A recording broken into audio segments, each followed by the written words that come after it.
her birinizi salamlayın. Allah'ın rahmeti, merhameti, bereketi olsun her birimizin üzerinde.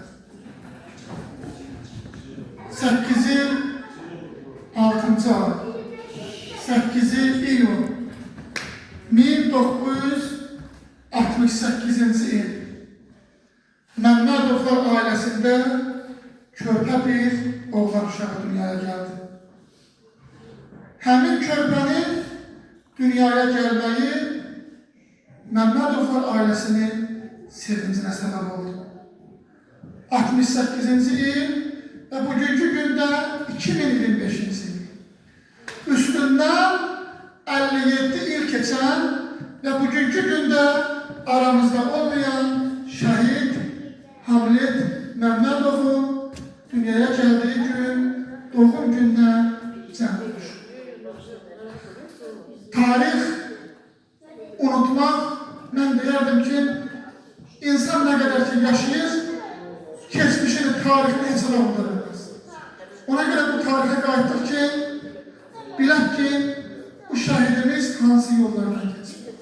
1992-ci il dekabr ayında 24 yaşında şəhidimiz şəhidlik zirvəsinə ucaldı. İmam Hüseyin Aleyhisselam'ın zərgəsində, İmam Hüseyin Aleyhisselam'ın ətrafında onun keçdiyi məktəbin örnək bir nümunələrindən, örnək bir şagirdlərindən oldu. Bugünkü gündə də 2025-ci il 8 iyun həmin o gündən 57 il keçir.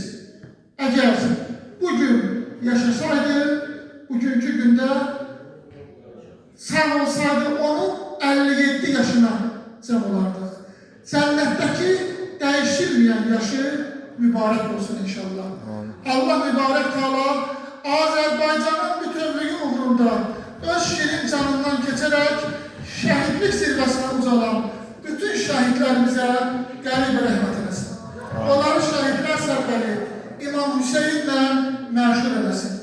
Allah mübarək Teala qazilərimizə acili şəfa inayət eləsin.